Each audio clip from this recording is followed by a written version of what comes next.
Okay.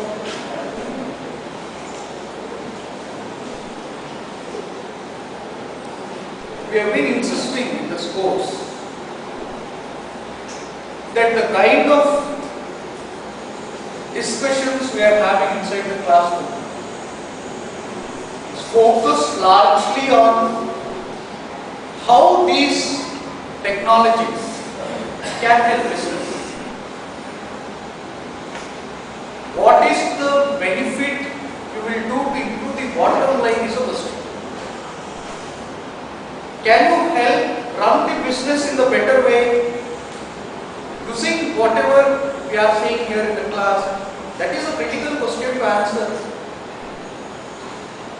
Decision support system, management information system do not exist in isolation.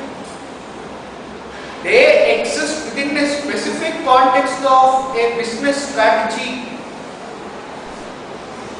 Because an organization wants to derive a competitive advantage, they will use these systems. We have come a long way. We have reached the final stage. The last question to answer in this course is, what is that these systems can do for the top level of management? Please recall, we have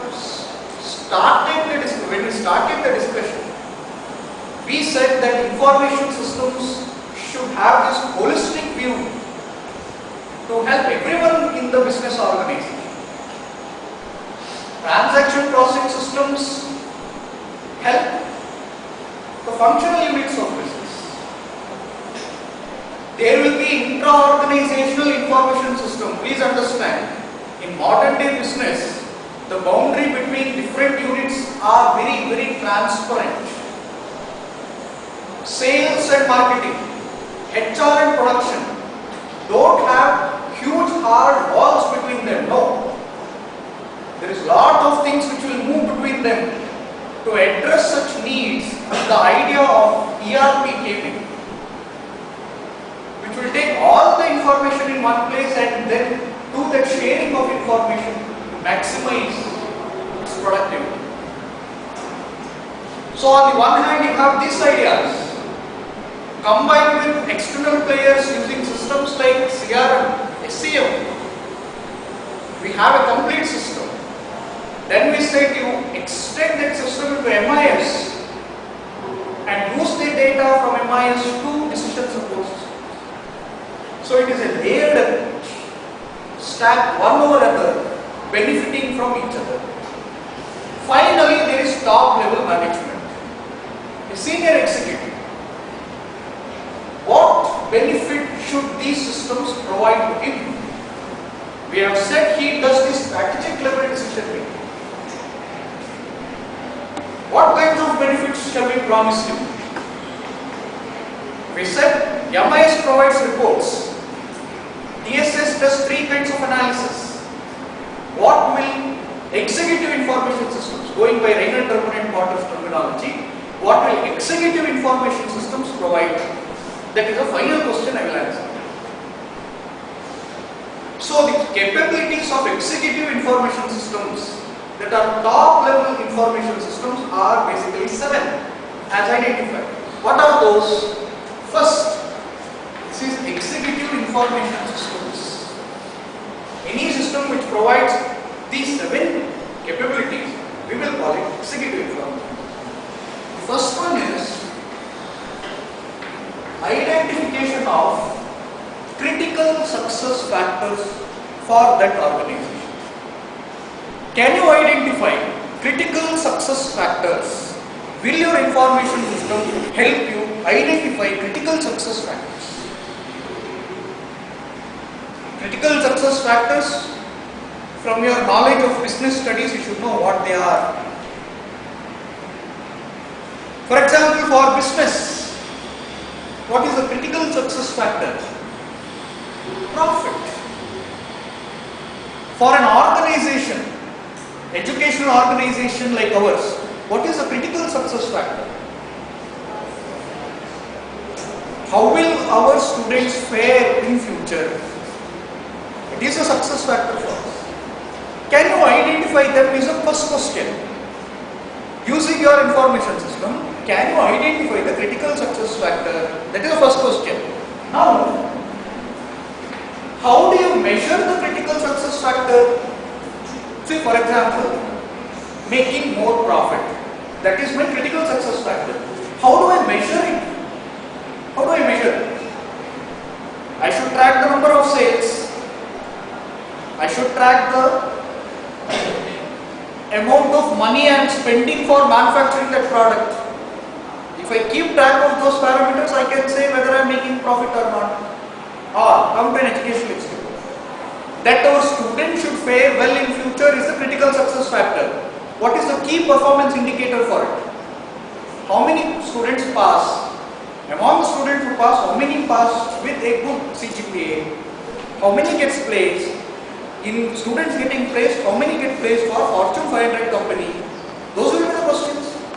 So, there are two related factors. One is identification of critical success factors. Second is identifying key performance indicators. Two are related. Your information system to a top level manager should help do this. He should sit in front of his machine, open his system, then he should get a nice looking interactive interface wherein he can see this and identify. That is what management requires. They do not require low level details of how many sales has happened in one store. They don't need such detail. Nevertheless, that is the third capability. The system should provide the ability to drill down the data to the lowest possible level. That is, I know the number of sales are important parameters, but then I should be able to slice, dice the data, see it according to area wise, go to the lowest possible level and look at it. Possibly to gain more information on. In an educational institute, it is not only important for me to see how many students have passed next grade. I have to divide it into different branches, different sections, male, female, do the analysis. Because that will help me have a clear idea. Drilling down. Drilling down is one more feature of executive information. Are you getting the point?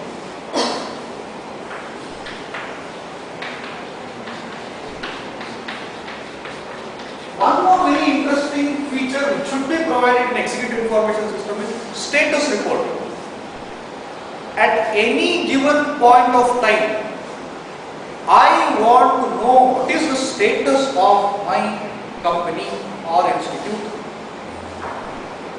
Real time information about all the issues in a company. I want to know today how many people have come to my company. What is the status of this production? What is the status as of today regarding our warehouse? What is our financial information? I want to know the current data of all possible information which I can collect.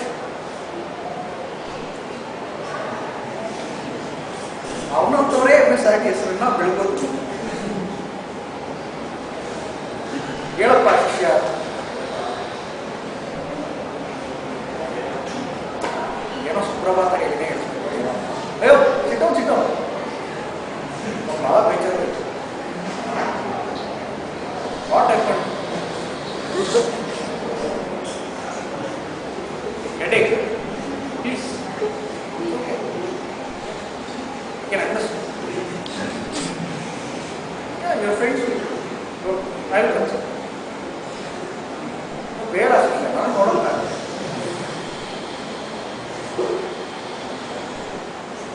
ಕಳ್ಸ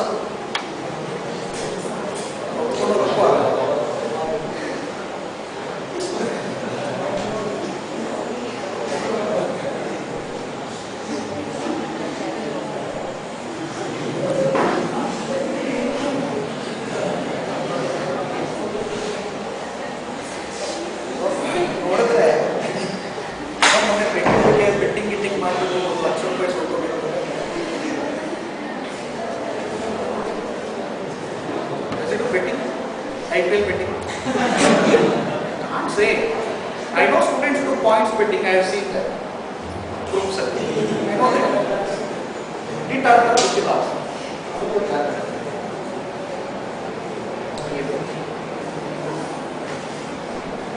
So,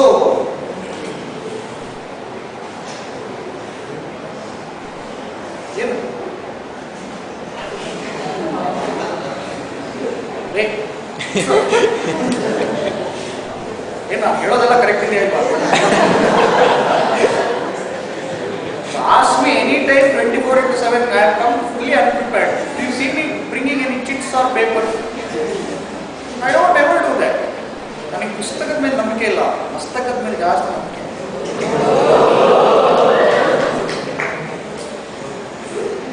Right?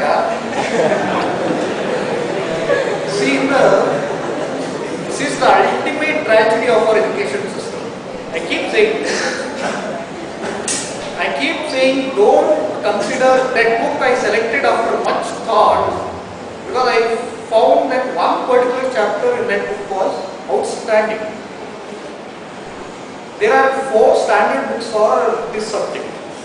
One by James O'Brien, one by Stephen Norton, one Lorden and Lorden, one by Sadhgopal.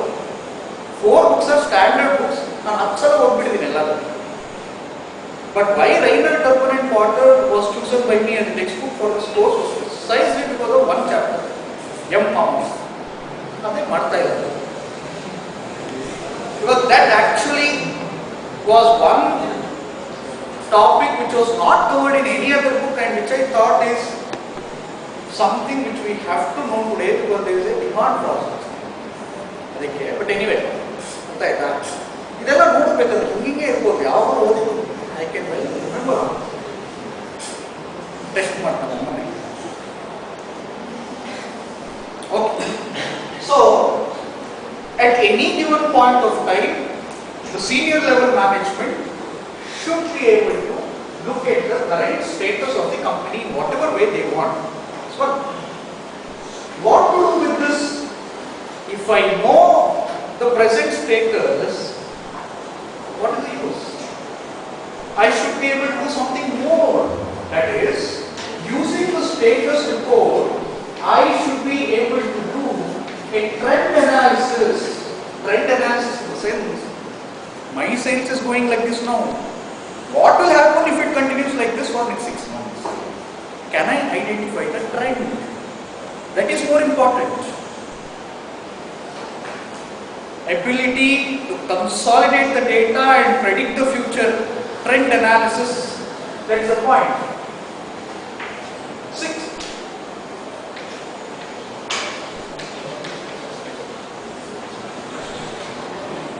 See, usually what happens is, in any system, we give standard kinds of reports.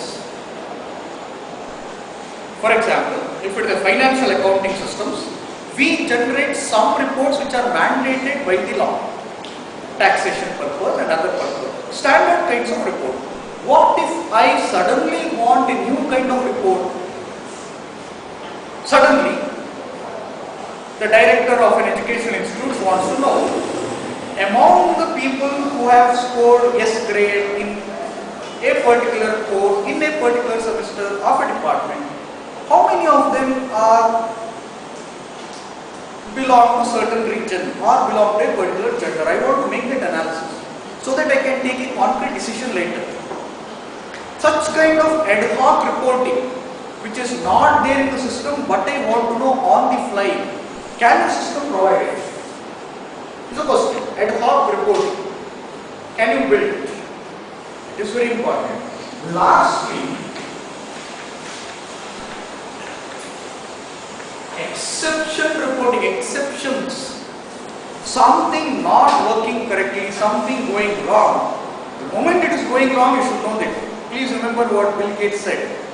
Bad news should flow fast.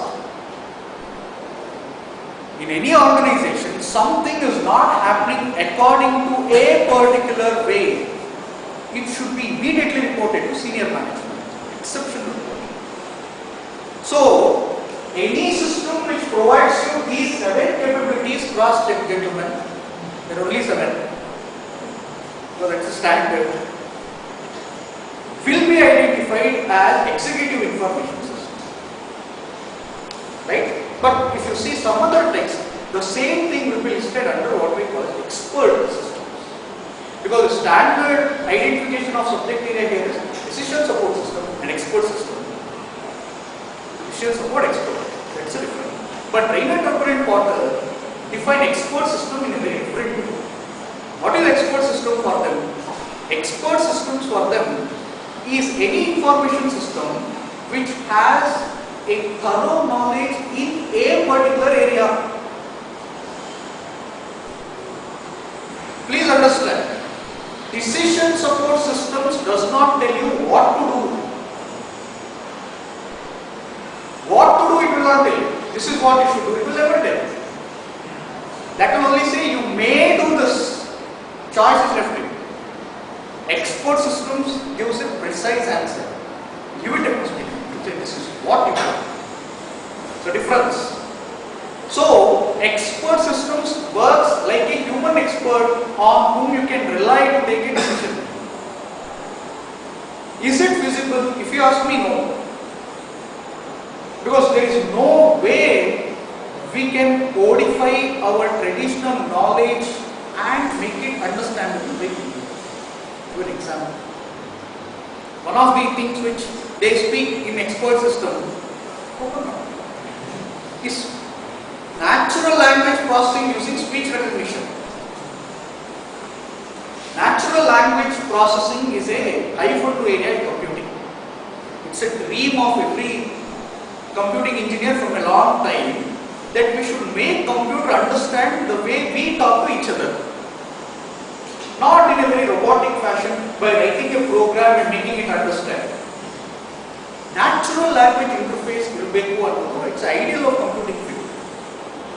Natural language processing can happen in many ways. One is speech recognition, which he discusses in the textbook, but he does not discuss other ways. For example, handwriting recognition. He does not discuss, but it also comes into that. Facial recognition. All these are there because we normally interact with each other not only through words. Right? There are many other ways in which we interact. People say, computer cannot understand. I was thinking, UID project, scanning, I don't know for what they are doing all that. But anyway, you can recognize the iris and all that. But arm mein kuch ho gaya and all, you can't recognize. It's very poor enough. That's all I can't recognize. So, in fact, I have a very strong feeling that speech recognition systems can never be implemented. Never. I have a reason. It's mainly because computer is a dumb machine, you know that. If you train it for 10 years, it can understand one word. Bring the speech recognition systems to India, it will fail in a minute. Because the way we talk is so complicated. Accent matra. See, for example, let us consider normal sentence we speak. Yennappa silent ಆಗಿ ಕೂತ್ಕೊಳ್ಳೋ. Yennappa silent ಆಗಿ ಕೂತ್ಕೊಳ್ಳೋ. How many languages I have mixed? Tamil, English, Kannada. Computer ತಲೆಗೆಟ್ಟೋಗ್ಬಿಟ್ಟು. What language should it recognize? You can make one system understand English after so many years of research also we have not been able to do it. The way we talk multiple times.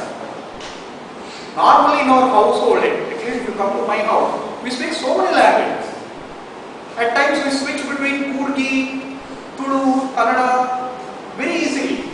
If somebody from outside comes, you can easily switch to other language. Any normal person, at least in South India, knows minimum of 3 languages. Minimum 3 languages. And we easily mix them together. And there's one more problem we have. This problem I have told in a very different context. I am a very small person to make this comment, but nevertheless let me make this comment. I strongly feel that Indian authors writing in English, they don't write in English. They use English words, that's all. I have this, I don't say, strong statement. R.K. Narayan, Malgudi Days and Swami and his friends. I don't think that is English. When I read that language, it doesn't sound to me like English. It's as if any normal small child who has a Tamil background staying in the old Mysore region, how he would talk, he talks like that. I think that is the advantage of a language like English. Why English has survived in all these countries is mainly because it adapts itself very well. See how we talk English here. I don't talk it like that, but I have seen in Bangalore, many households they insist that the small kids also they talk English. Creates a very very funny thing. Those people who are used to speaking their mother tongue, they use English words in their place. I'm hoping now, all these small kids will be talking English. You go and come here. I don't know where in the world anybody who speaks English will talk in that way. Go and come. Ho Bartini. The English word. Kannada way of saying Ho Bartini. Go and come. Talk in that way only. And English has this unique ability to adjust itself to these variations very well. That is why it has survived. Sometimes it can't. That's why I was saying that this they do the plays and all. For example, Merchant of Venice. In the schools, annual day functions and all. Those teachers will ask them to wear all those period costumes. Then they speak Kannada. It looks very odd. It looks very very odd because Kannada or local language cannot have that kind of expression which is required for that scenario. You are wearing Victorian period costume and you are speaking Kannada. It looks very odd. You have to change everything. I feel these people should learn a lesson or two from two people. Othello became Ondanundu Kaladalli in Kannada, became Omkara in Hindi. See how the translation happened there. So natural. I don't know how many of you have seen Ondanundu Kaladalli in Kannada? Shankar Nagaraj. Excellent movie, which was in some way I feel is better adaptation of Othello than Omkara. Omkara was a masterpiece. Right? Omkara was a masterpiece. But Ondanundu Kaladalli was better than that. It was more authentic. But only one problem there in Ondanundu Kaladalli was that there was too much influence of samurai kind of fights on it, which was not natural for the setting. Ondanundu Kaladalli was set in Heggada Kote kind of environment. There nobody ties the hair like samurai and hold those long swords. Apart from that, Ondanundu Kaladalli was a better movie than Omkara. In fact, ಯಾವುದು ತಬು ಮತ್ತೆ Pankaj Kapoor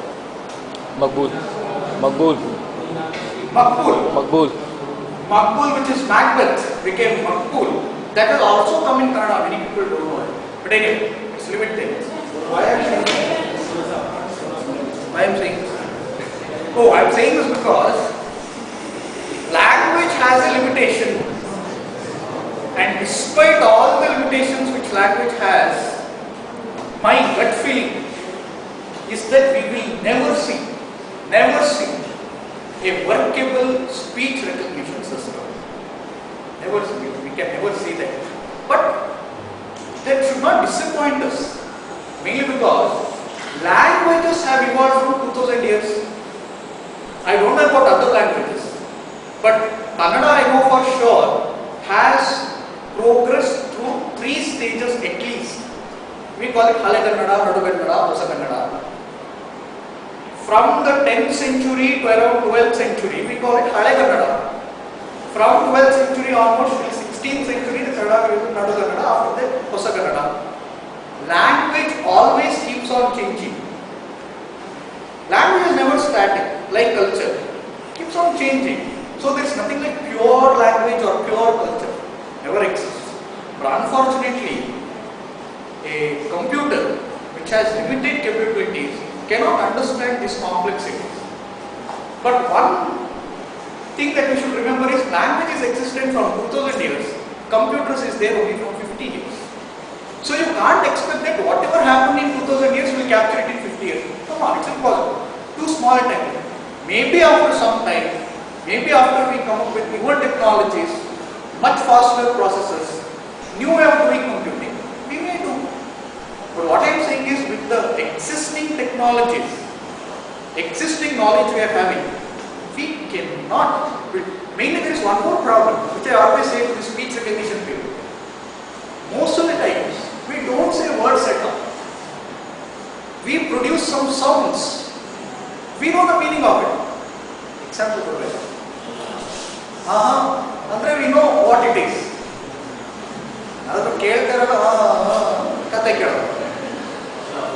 There is a meaning for it.